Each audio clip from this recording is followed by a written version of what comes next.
Assalamualaikum warahmatullahi wabarakatuh. Apa kabar semuanya? Bertemu lagi bersama saya Miss Nadia di mata kuliah Etika Profesi Administrasi. Oke, pada minggu ini kita akan belajar tentang etika berbusana dan berpenampilan di tempat kerja. Mungkin flashback sedikit ya, kita akan membahas atau mengingat kembali tentang etika itu sendiri. Etika itu sendiri merupakan asal kata dari ethos yang artinya karakter atau kebiasaan atau susila atau adat ya. Jadi kita tidak lepas dari namanya berpenampilan dan berbusana itu adalah untuk memenuhi etika atau memenuhi kebiasaan yang memang sedang berlangsung di masyarakat tersebut. Seperti yang sudah pernah dibahas di pertemuan awal sebelum mid semester, bahwa ada perbedaan besar antara etika dan moral. Dilihat dari sumbernya, etika itu berasal dari individu atau sebuah kelompok, bahkan sebuah lembaga atau organisasi, sedangkan moral berasal dari budaya setempat. Jadi berbeda ya, etika itu memang landasannya adalah moral, tapi dia dirumuskan ketika memiliki karakter tertentu di masyarakat. Lalu ada yang berdasarkan keterikatan, etika itu tidak selalu diikuti dengan moral, ataupun bisa diikuti, tetapi moral itu selalu diikuti oleh etika itu sendiri. Sedangkan menurut konsep, etika adalah cerminan dari sebuah moral, tetapi moral adalah keyakinan tentang hal benar atau tidak. Sedangkan sifat, etika sendiri memiliki sifat yang sangat filosofis, sedangkan moral bersifat praktis karena menyangkut persepsi benar dan salah. Landasan dari etika berasal dari sebuah pemikiran, persepsi, dan sudut pandang seseorang, bahkan sekelompok orang. Sedangkan moral landasannya adalah atau persepsi dari keyakinan masyarakat setempat. Jadi itu perbedaannya. Sedangkan yang akan kita bahas juga tidak jauh dari yang namanya moral dan etika, yakni adalah berbusana dan berpenampilan. Berbusana sendiri adalah kebutuhan manusia. Kita tidak bisa pergi keluar dari kamar, bahkan di kamar sendiri pun ya kita selalu memerlukan berpakaian. Ketika ingin bertemu dengan orang lain bahkan kita memikirkan lebih jauh pakaian apa yang harus kita pakai. Secara luas busana sendiri itu adalah hal yang melekat pada diri kita, dari ujung rambut hingga ujung kuku, dan merupakan sebuah cerminan dari kepribadian seseorang. Etika berbusana itu adalah pilihan tentang bagaimana kita menentukan pakaian yang pas, busana yang pantas untuk menunjukkan sebuah identitas, profesionalisme kerja, dan kompetensi yang kita miliki. Yang dimaksud di sini adalah etika berbusana ketika berada di tempat kerja tentunya ya. Sedangkan untuk pria, ini hanya intermezzo dulu ya, nanti kita akan membahas lebih jauh lagi. Kita contohkan etika berbusana untuk pria. Apabila di kantor, tidak mungkin ya menggunakan celana pendek, tapi mungkin saja ada kantor tertentu yang memang standar operasionalnya tidak mengharuskan menggunakan celana panjang ya. Kalau memang kantornya itu ada di pantai, atau contohnya adalah lifeguard ya, lifeguard yang memang dia harus berjaga di tepi pantai, tidak mungkin pakai celana panjang ya. Yang saya maksudkan adalah di kantor, bukan di outdoors, bukan outdoors untuk activity ya, ini yang di dalam kantor. Lalu ada dasi, kemeja, kaos kaki, ikat pinggang, dan sepatu adalah busana ya. Ini disebut dengan busana. Jadi tidak hanya t-shirt dan pakaian lengan panjang atas saja, melainkan juga seluruh perangkat yang dikenakan ketika bekerja disebut busana. Jadi etikanya untuk yang laki-laki biasanya menggunakan baju panjang ya, kemeja, Kalau agak resmi biasa pakai jas, tapi jarang sekali di Indonesia. Untuk yang lower management itu jarang pakai jas ya, kecuali upper management yang seperti supervisor, owner dan sebagainya, boss, CEO biasanya pada pakai jas, tapi nggak mesti, tergantung perusahaannya. Sedangkan untuk wanita,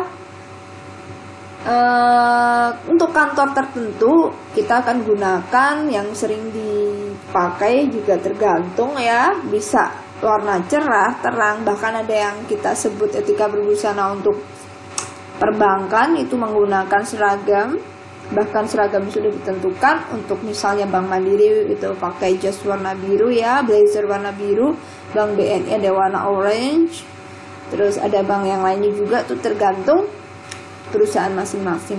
Mereka mengatur sebuah etikanya. Bahannya biasanya untuk yang wanita agak tebal gitu ya, tapi juga tidak kaku dan polos, tidak bermotif ya. Kalaupun bermotif biasanya halus, tidak yang tegas. Biasanya terdiri dari 2 style, 2 potong, blazer dan celana panjang atau rok. Ukurannya biasanya tidak terlalu ketat, bahkan cenderung agak longgar sedikit. Ini etika berbusana di kantor untuk di Indonesia.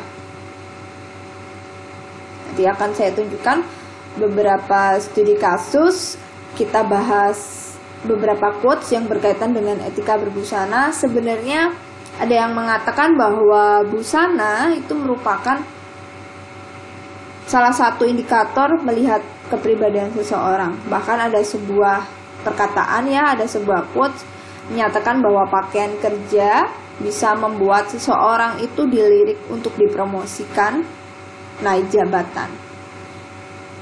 Nah, di sini ada juga yang mengatakan ya, dari Office Team Brandly Britain menyatakan bahwa berpakaian itu apabila kita melakukannya secara profesional bisa menunjukkan sebuah kredibilitas dan mendorong sesama kolega untuk berpikir bahwa orang tersebut siap untuk sebuah tanggung jawab yang besar.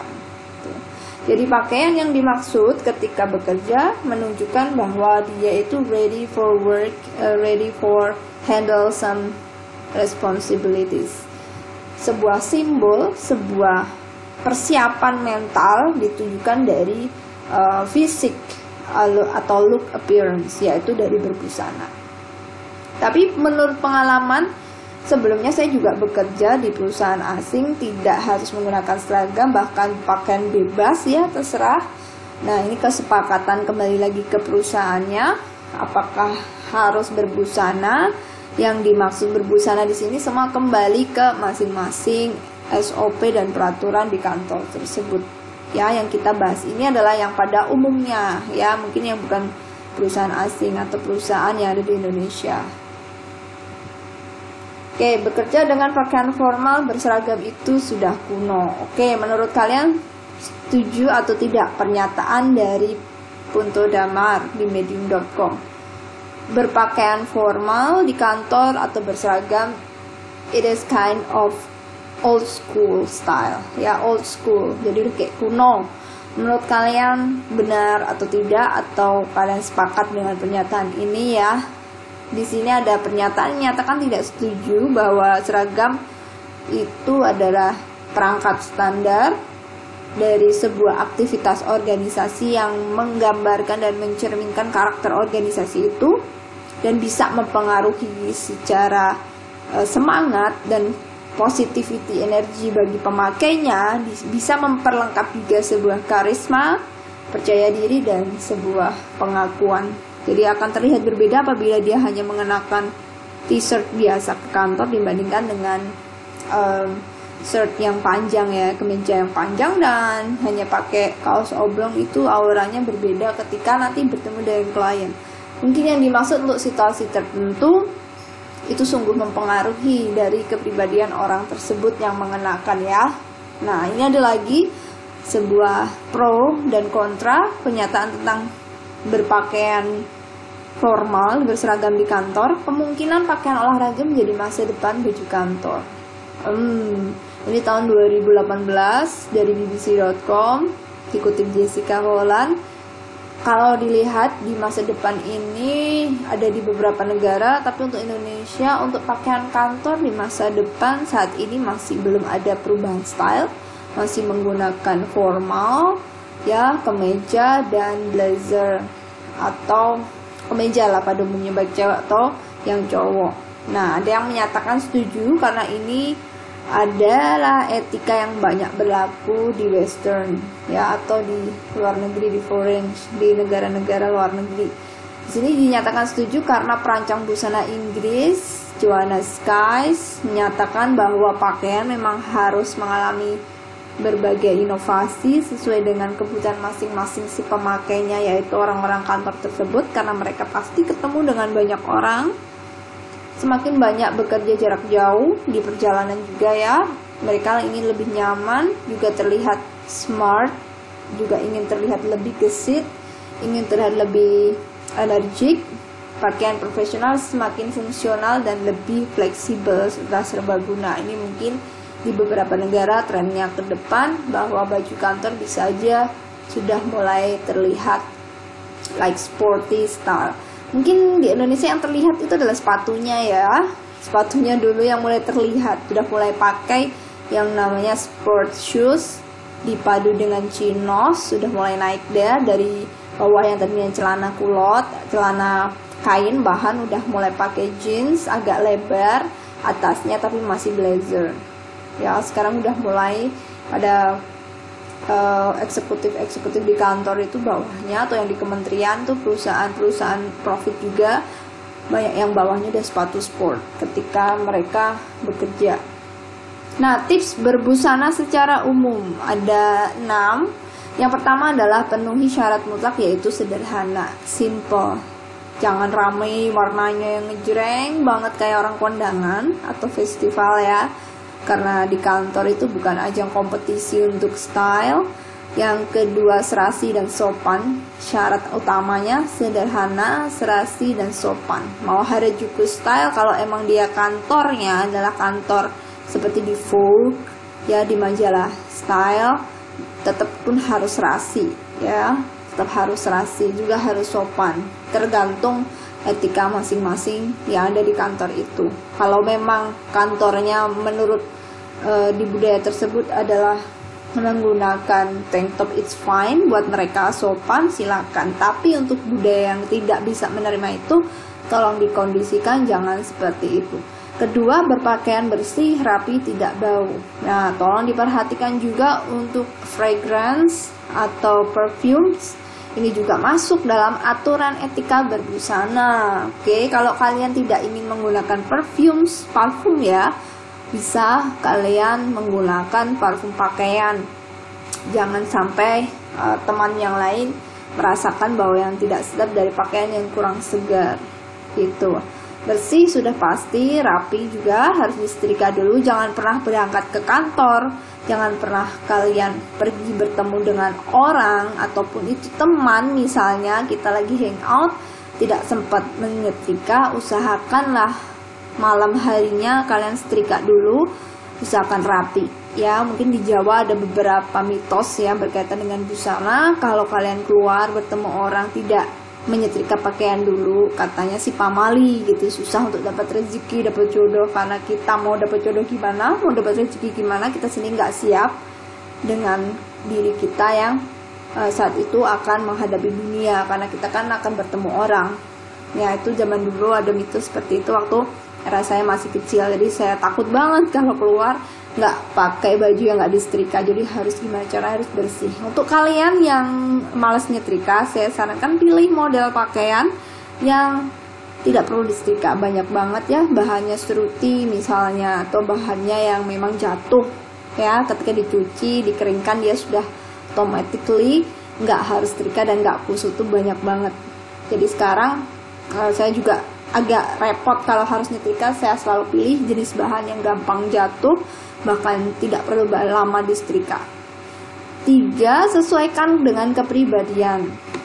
Bu, saya kepribadiannya sporty, boleh, tapi ingat harus ada border atau unsur kesopanan di situ ya, dan sesuaikan dengan situasi. Oh Bu, saya orangnya seksi, jadi saya ingin kalau ke kantor harus pakai tank top. No, kalau memang tidak boleh pakai, jangan dipakai. Tapi kepribadian yang dimaksud adalah kepribadian yang positif, yang bisa memberikan energi yang ke teman kolega kita di kantor itu ikut merasakannya ya. Jangan hanya itu sebatas subjektivitas energi hanya yang kita yang miliki.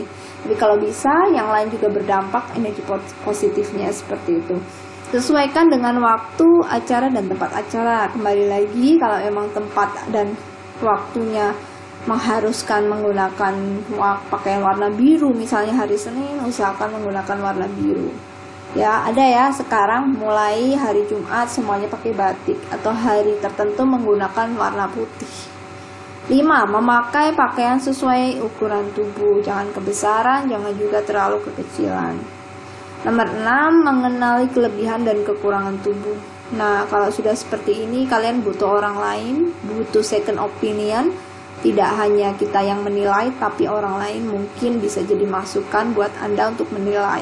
Yang bisa melihat adalah yang teman atau orang dari pihak kedua, bukan kita. Biarkan mereka memberikan saran, kritik misalnya. Oh, kamu terlalu kebesaran pakaiannya, warnanya masih kekanak-kanakan, banyak patternnya, polka dot, suka yang pattern jaguar misalnya, macan dan sebagainya. Kalau di kantor, tergantung kantornya, tapi usahakan kalau baru newbie, baru awal-awal masuk kantor, jangan pakai pattern yang aneh-aneh dulu, pola-pola yang aneh, pakai polos. Kalau udah agak lama di situ atau lihat situasi, boleh pakai di hari tertentu, nanti diikutin saja situasinya. Oke, itu sedikit tips ya, informasi yang terkait dengan etika berbusana. Nah, berbusana sendiri itu tidak jauh halnya berkaitan dengan penampilan, ya. Penampilan itu adalah bagaimana ketika kita setelah mengenakan pakaian, kita terlihat seperti apa, itu dimaksud dengan penampilan. Banyak sekali ketika kalian sering memperhatikan orang ya, penampilannya, wah, eye catching, wah, kelihatan kayak jadul misalnya. Oh, terlalu tua, dia masih muda pakai pakaian gini jadi jatuh tua. Kalian pasti bisa menilai ya, oh ini modis sekali, udah sepuh tapi dia bisa milih warna yang tepat, juga sopan tapi dia terlihat modis. Nah, ini yang dimaksud dengan penampilan. Jadi penampilan adalah label yang diberikan orang lain atau yang muncul di pikiran pertama kali ketika kalian melihat busana yang dikenakan orang tersebut, atau melihat orang tersebut ketika menggunakan pakaian di kantor. Itu penampilan ya. Usahakan penampilan ini ketika di kantor yang kalian ingin bangun adalah penampilan yang profesional. Oke. Ada yang bilang casual but profesional, itu adalah style-style yang saat ini sedang digandrungin ya, terutama untuk anak muda atau perusahaan-perusahaan startup atau perusahaan yang masih baru, dan memang anak-anak mudanya itu tidak mau menggunakan pakaian super formal like blazer gitu ya, yang bawahnya harus kulot. Nah, sekarang itu banyak yang casual but professional, but looks professional. Berbusana, oke, berbusana tadi sudah dibahas, etika berpenampilan tadi ya. Sesuaikan tempat dan waktu, etika berbusana juga. Nah, penampilan dan berpenampilan. Penampilan tadi sudah saya bahas sedikit, bahwa kesan pertama seseorang terhadap diri kita itu penampilan. Berpenampilan bagaimana cara membangun diri kita untuk berpakaian yang pantas, yang baik, sehingga menimbulkan kesan pada orang lain yang baik. Penampilan yang perlu ditunjang itu selain berpakaian itu sendiri, ada juga riasan wajah, make up, juga rambut, jilbab, ya, hijab, kesehatan tubuh. Nah, ini terlihat banget, jangan sampai ini dilupakan. Ya, dipikirnya atau kebanyakan kita mempersepsikan yang namanya berpenampilan, berbusana itu hanya pakaian yang sifatnya kain saja. Tidak, tapi juga ke healthiness, kesehatan, wellness, bagaimana kita terlihat segar, fresh, terlihat cheerful ya, terlihat berseri-seri, beraura ketika bekerja di customer service, melayani pelanggan misalnya di customer, ada kuku, gigi, mulut dan sebagainya ya, perlu sikat gigi tiap hari gitu. penampilan juga ketika bersikap ya, sopan ketika menghadapi pelanggan, menghadapi kolega yang mungkin sedang tidak enak moodnya, kita juga harus bisa menjaga sikap itu supaya tidak terpengaruh dengan hal-hal yang negatif semisal. Nah, ini yang dimaksud dengan penampilan gitu ya. Perhatikan juga make up. Indonesian itu jarang banget memikirkan make up, terutama newbie. Hanya sebagian mahasiswa di kelas yang memang dia concern sama make up. I don't know why, mungkin karena satu adalah budget, kalian belum berpikir ke sana. Kedua, untuk mahasiswa-mahasiswa yang baru semester awal ya, mungkin make up tidak terlalu, selain budget, mungkin yang menyebabkan adalah merasa belum perlu menggunakan make up. Ketiga juga belum tertarik ya, passionnya belum ke situ.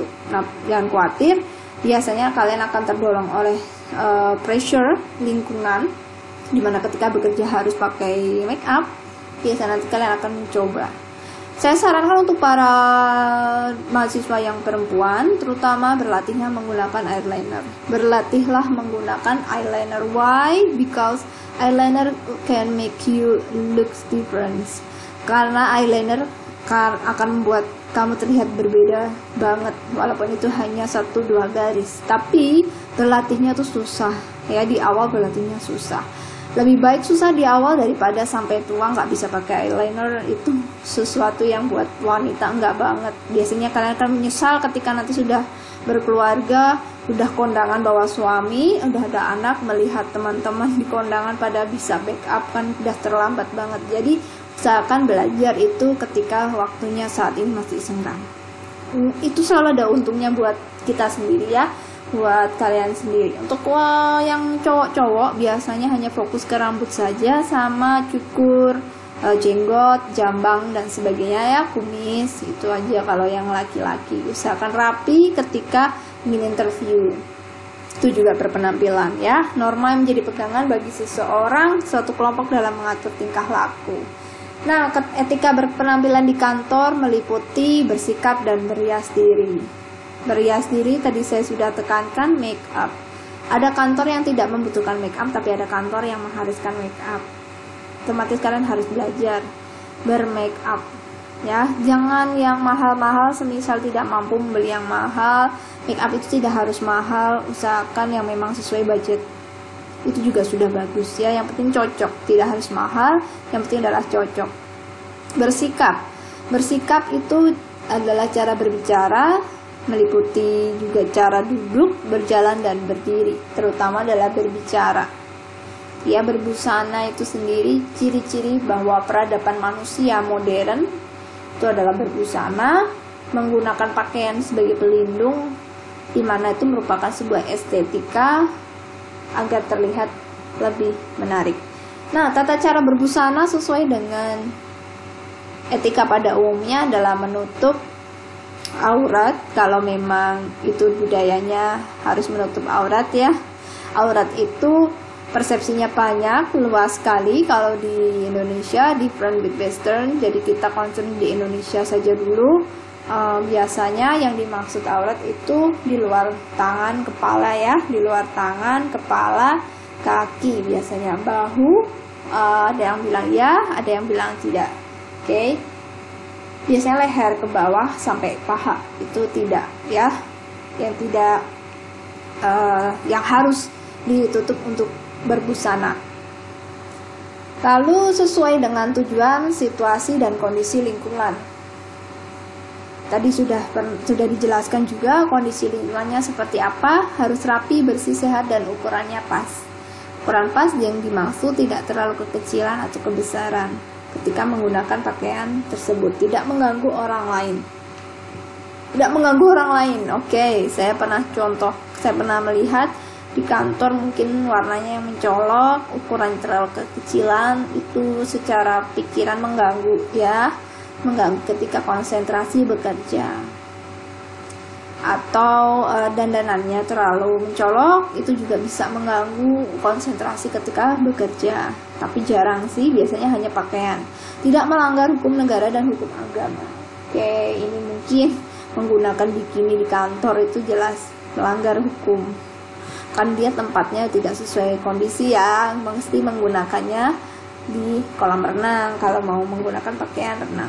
Oke, etika berbusana di kantor itu ini adalah etika yang umum ya, tidak menggunakan rok terlalu pendek, ukurannya adalah di atas betis itu pendek hitungan, jadi harus di bawah betis. Tapi ada juga ya yang di atas betis, tapi lebih untuk nyamannya, untuk sopannya di bawah betis. Tidak menggunakan make up secara berlebihan. Oke, make up berlebihan itu mungkin kalau ingin photoshoot ya, atau ada acara yang berkaitan dengan pesta atau foto studio, itu harus pakai make up yang mungkin sedikit lebih tebal. Menggunakan sepatu dengan hak minimal 3 cm maksimum 5 cm. Jadi hak minimal 3 cm maksimal 5 cm. Menggunakan celana maupun rok kain. Hindari penggunaan jepit rambut, tali, bandu atau hiasan. Tidak disarankan, yang dimaksud di sini jepit rambut yang berlebihan, mungkin yang warnanya mencolok atau terlalu kekanak-kanakan stylenya ya. Kalau jepit rambutnya masih normal, misalnya hanya hitam dan standar, ya nggak apa-apa. Rambandu juga tidak apa-apa, asalkan di standar, tidak yang warna-warni sekali. Tidak menggunakan aksesoris secara berlebihan juga. Misalnya menggunakan yang berhijab, ada bros yang besar sekali ya, batuannya itu seperti orang mau menghadiri upacara pernikahan, itu sebaiknya dihindari kalau ingin bekerja di kantor. Lebih baik tidak digunakan. Rambut tidak terlalu panjang. Oke, tidak terlalu panjang, mungkin ada contohnya. Apabila rambutnya sampai ke belakang pantat ya, misalnya ya, ke belakang ini ya, sampai di bawah betis gitu misalnya. Kalau bisa di kantor itu digelung dan dicepol kalau orang Jawa bilang. Kedua, menggunakan sepatu resmi atau pantofel. Tergantung lagi kantornya, ada yang tidak harus menggunakan sepatu resmi, ada yang boleh yang menggunakan sepatu sandal. Tapi untuk pada umumnya adalah sepatu pantofel. Menggunakan dasi atau jas apabila mengharuskan seperti itu. Menggunakan celana kain ya. Ini untuk yang laki-laki mungkin bisa celana kain, ukuran baju tidak terlalu kecil atau terlalu besar, sudah dijelaskan. Ini adalah contoh berbusana di kantor. Busana profesional yang sebelah kiri bisa dilihat. Ini adalah blazer. Dalamnya adalah kemeja putih ya, yang bawah adalah setelan ya, ini setelan untuk roknya, kita bilangnya press suit. Oke, menggunakan pantofel yang 3 cm 5 cm. Business casual. Boleh tidak seperti ini, Miss, yang gambar nomor 2? Boleh ya, tapi tergantung lagi kembali ke kantornya. Mungkin ada kantor yang tidak membolehkan menggunakan lengan pendek ya, tapi ada juga yang boleh. Oke, ini yang bisnis profesional. Ini casual. Yang casual juga untuk yang laki-laki, dan yang ini bisnis profesional menggunakan jas. Perusahaan apa yang menggunakan seragam atau busana formal selain perbankan? Ada perhotelan ya, hospitality industry atau tourism, biasanya rapi seperti ini ya, untuk yang manajemen menengah ke atasnya. Oke.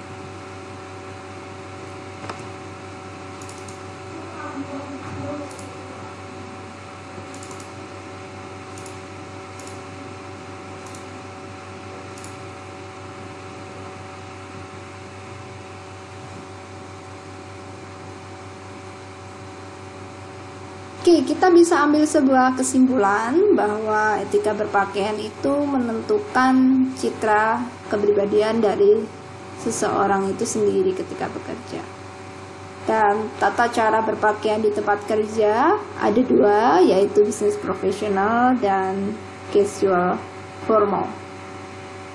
Untuk yang laki-laki, kebanyakan menggunakan kemeja dan celana panjang kain. Untuk yang wanita, atasnya menggunakan kemeja juga, bisa juga menggunakan kain batik untuk hari tertentu ya, atau celana panjang dan rok, dan jatuhnya di atas lebih dari betis ya, atau di bawah betis.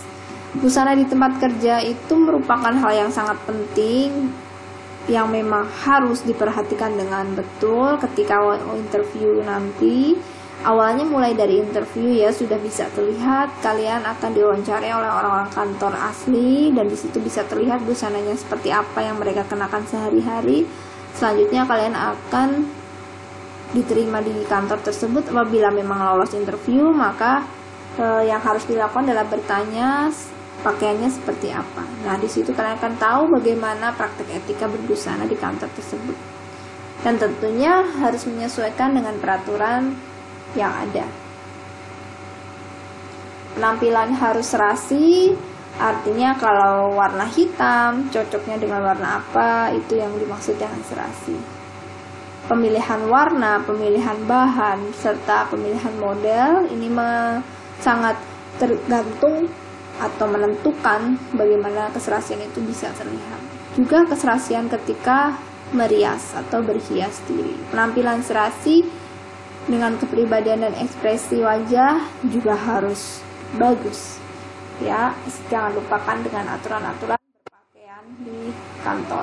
Nah, ini ada beberapa video untuk menentukan bagaimana memilih pakaian kerja yang baik. Ini adalah contoh berpakaian kerja yang baik. Oke. Panjang. Bisa juga kalian akan tampil trendy, tapi ingat harus perhatikan beberapa aturan yang ada.